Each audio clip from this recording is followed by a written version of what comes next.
Good morning students.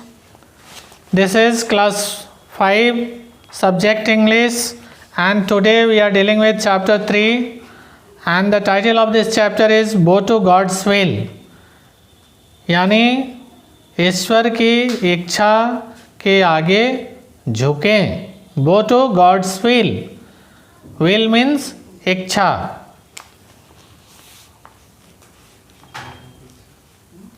Once upon a time, a king ruled over Vaishali.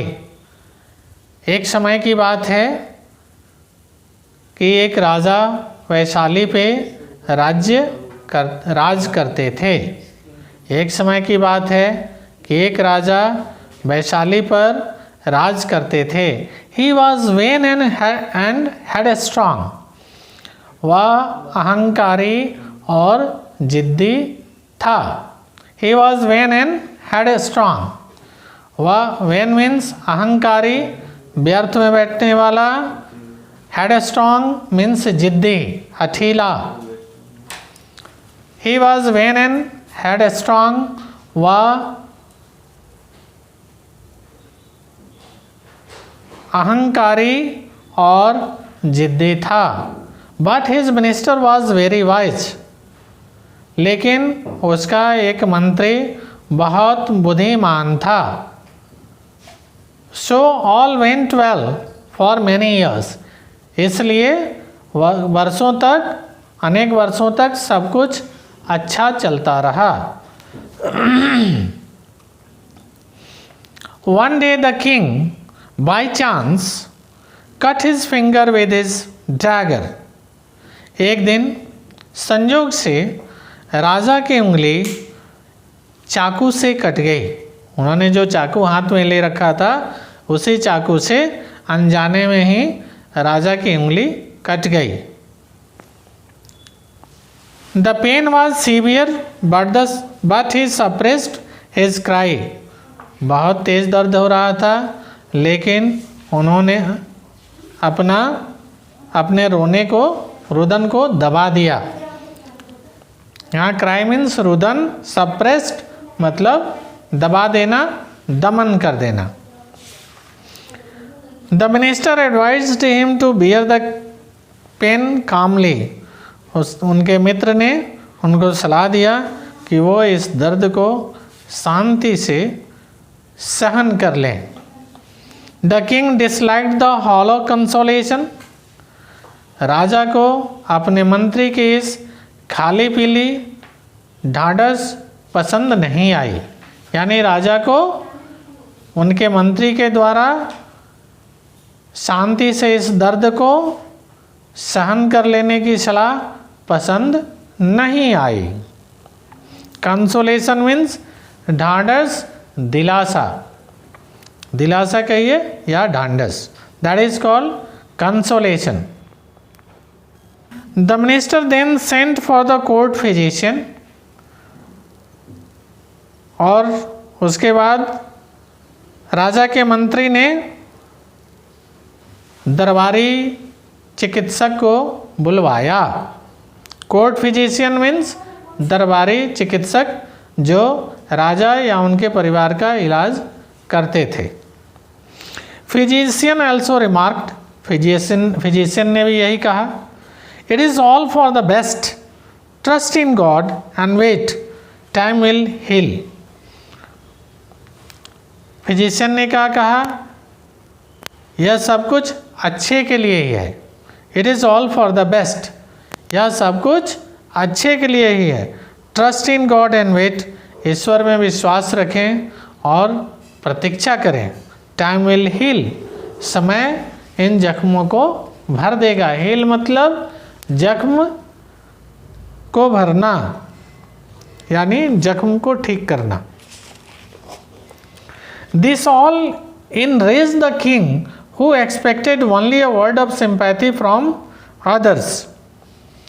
इन सब बातों से राजा गुस्से में लाल हो गया. enrage मीन्स गुस्से में लाल हो जाना. This all enraged the king who expected मतलब उम्मीद किया था. राजा, क्योंकि राजा ने उम्मीद किया था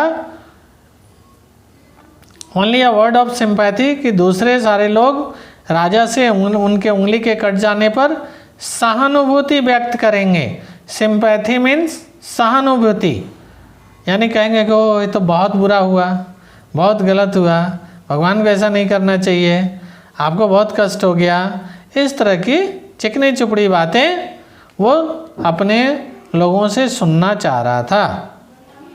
He ordered his men to arrest the minister and throw him into the prison cell. उन्होंने अपने आदमियों से यानी अपने सुरक्षा कर्मियों से उस मंत्री को गिरफ्तार कर लेने और उसको जेल के कमरे में डाल देने का आदेश दिया। प्रिजन सेल यानी जेल का कमरा यानी कैद खाना। He lost no time to appoint a new minister. और नया मंत्री बहाल करने में उन्होंने तनिक भी समय जाया नहीं किया, तुरंत ही दूसरा मंत्री पुराने मंत्री के जगह पे बहाल कर दिया। Time passed and the king's wound was healed. समय बीता और राजा का जख्म ठीक हो गया, भर गया। But he was left with only 4 fingers on his right hand. लेकिन अब उनके दाहिने हाथ में सिर्फ 4 ही उंगलियां बची, क्योंकि एक तो कट चुका था। His little finger was missing. उनकी अनामिका उंगली यानी हाथ की सबसे छोटी उंगली जो होती है किनारे, उसको हम अनामिका उंगली कहते हैं हिंदी में, और इंग्लिश में हम उसे क्या कहेंगे? Little finger. His little finger was missing. One day the king went out to hunt a wild boar. एक दिन राजा एक भालू का शिकार करने के लिए जंगल में गए या बाहर गए। एक जंगली भालू का शिकार करने के लिए राजा बाहर गए। He was accompanied only by his minister. साथ में उनके साथ सिर्फ उनके मंत्री थे। एक्कम्पनी मतलब साथ में होना, साथ में जाना। तो राजा के साथ सिर्फ उनका मंत्री था और वो जंगल में एक जंगली भालू का शिकार करने के लिए गए थे। While chasing the game they lost their way in the forest. शिकार का पीछा करने के क्रम में वो लोग जंगल में अपना रास्ता भटक गए। The capital and his castle where left far behind. उनकी राजधानी और उनका किला बहुत पीछे छूट गया था। कैसल मीन्स किला, कैपिटल मीन्स आप सबको पता होगा राजधानी।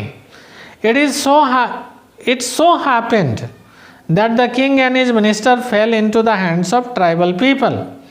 और ऐसा घटित हुआ कि राजा और उनके मंत्री उस जंगल के आदिवासी लोगों के हाथ में पड़ गए। यानी वो लोग राह भटक करके आदिवासियों के नियंत्रण वाले इलाके में चले गए और उन आदिवासियों के द्वारा राजा और उनके मंत्री पकड़ लिए गए।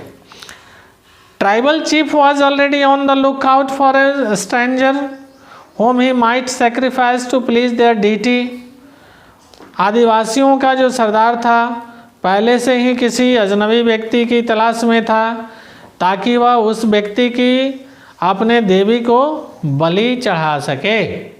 यानी आदिवासियों का नेता एक ऐसे अजनबी व्यक्ति की तलाश में पहले से था जिसको देवी के बलि वेदी पर चढ़ाया जा सके, यानी उसको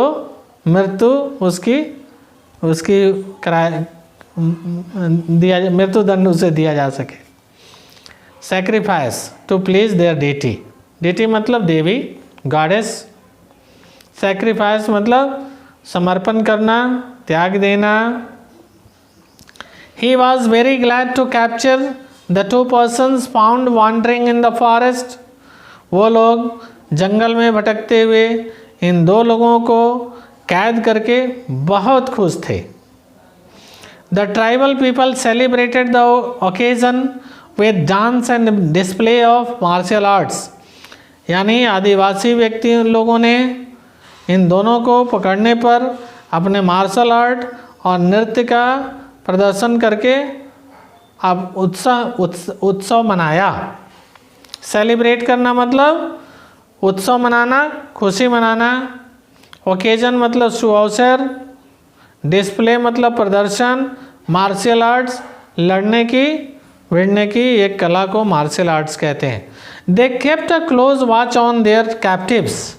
उन लोगों ने अपने बंदियों पर बहुत ही कड़ी निगरानी रखी। कैप्टिव्स मतलब कैदी। They finally led the two to the temple which stood on a hillock. अब अंततः वे लोग उन दोनों को पहाड़ी पे अवस्थित उस पहाड़ी के चोटी पर अवस्थित मंदिर पर लेकर गए। The life of the king was in danger. राजा की जिंदगी खतरे में थी। There was no hope for him. अब कोई भी उम्मीद उनको नहीं बची थी। And no chance to get any help. और बाहर से किसी तरह का मदद पाने का भी उम्मीद नहीं था। यानी राजा जिनको पहाड़ी पे अवस्थित देवी के मंदिर पे आदिवासियों का सरदार लेके गया उनकी बलि देने के लिए, ताकि वो अपनी देवी को खुश कर सके। राजा की ज़िंदगी अब खतरे से खाली नहीं थी और वहाँ किसी तरह का कोई मदद पहुँचने वाली नहीं थी। He prayed to the god sincerely. अब उन्होंने बड़े ही तन्मयता से, सिंसियरली मीन्स तन्मयता से उन्होंने ईश्वर का ध्यान धरा। While the crafty minister tried to make friends with the tribesmen who were on guard duty. While the crafty minister tried to make friends with the tribesmen who were on guard duty. While the crafty minister tried to make, हाँ तभी जो दक्ष या कलाकार, यहाँ crafty से मतलब वही है, ये दक्ष मंत्री ने तभी वहाँ पे जो दूसरे आदिवासी रक्षक थे उनसे दोस्ती बढ़ा लिया था। The chief of tribals ordered his people to stop their frenzied dance for a while. आदिवासियों के प्रमुख ने आदिवासियों को कुछ समय के लिए अपना नृत्य रोकने के लिए कहा। फॉलोइंग द ट्रेडिशन, अपनी परंपरा के अनुसार, he proceeded to check the limbs of the king. वह राजा के अंगों को जांचने के लिए आगे बढ़ा। यानी आदिवासियों का सरदार राजा के सभी अंगों को जांच परख करने के लिए आगे बढ़ा, क्योंकि उनके परंपरा के मुताबिक जिस किसी व्यक्ति का अंग भंग हो उसको बलि के उपयुक्त नहीं माना जाता था, यानी उसकी बलि नहीं दी जा सकती थी। He discovered to his great dismay that his sacrificial goat had one finger less on his right hand. अब इस आदिवासियों के सरदार को यह जानकर बड़ी निराशा हुई कि जिस व्यक्ति को वो लोग बलि का बकरा समझ करके रखे थे उसके दाहिने हाथ की एक उंगली थी ही नहीं, यानी कट गया था। He ordered his men to set the king free because only a full-bodied person was to be sacrificed at the altar of the goddess. Altar means बलि देने वाली जो वेदी होती है उसे अल्टर कहते हैं। तो अब उसने अपने आदमियों को राजा को मुक्त कर देने का आदेश दिया, क्योंकि किसी पूर्ण अंगों अधूरे अंगों के किसी व्यक्ति को देवी के लिए बलि देने की मनाही थी। द मिनिस्टर वॉज सैक्रिफाइस्ड, और उस मंत्री को बलि पे चढ़ा दिया गया। The king found his way to the palace 2 days later। अब वहाँ से हताश, निराश और भूखे प्यासे राजा भागकर अपने वापस घर पे पहुँचे और पहुँचने में उनको 2 दिन लगे। यानी 2 दिनों बाद राजा हताश और निराश अपने घर पहुँचे। He was alone and exhausted, वह अकेले थे और बहुत थक गए थे।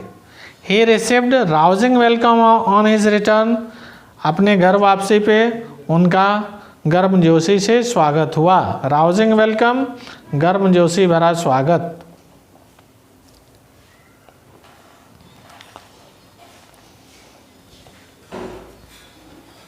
एक minute. He received a rousing welcome on his return, but first of all, he sent for the old minister, whom he had sacked and put behind the bars. तो राजा के घर वापसी पे उनका गर्मजोशी से स्वागत हुआ, लेकिन सबसे पहले उन्होंने उस पुराने मंत्री जिसको इन्होंने बर्खास्त कर दिया बुलवाने के लिए किसी को भेजा। ना केवल बर्खास्त किया था बल्कि उसको जेल में डाल दिया गया था। He embraced the old man, उन्होंने उस बूढ़े मंत्री को गले लगा लिया। Apologized and told the story, apologize means माफ़ी मांगना। तो राजा ने अपने पुराने मंत्री से माफ़ी मांगी। apologized and told the story how his lost finger had saved his life, और उन्होंने यह कहानी बताई कि उनकी कटी हुई उंगली ने किस तरह से उनकी जान बचा ली। He realized his mistake and resolved to bow to God's will in future, उन्हें अपने गलती का एहसास हुआ। रियलाइज मतलब एहसास करना, मिस्टेक मतलब गलती। उन्हें अपनी भूल यानी गलती का एहसास हुआ। और एंड ही रिजॉल्व्ड यानी उन्होंने कसम खाई, तय किया। Resolve to bow to God's will in future, भविष्य में ईश्वर की इच्छा के का पालन करके सामने सर झुकाएंगे, ऐसा उन्होंने अपने मन में पक्का इरादा यानी तय कर लिया। Thank you.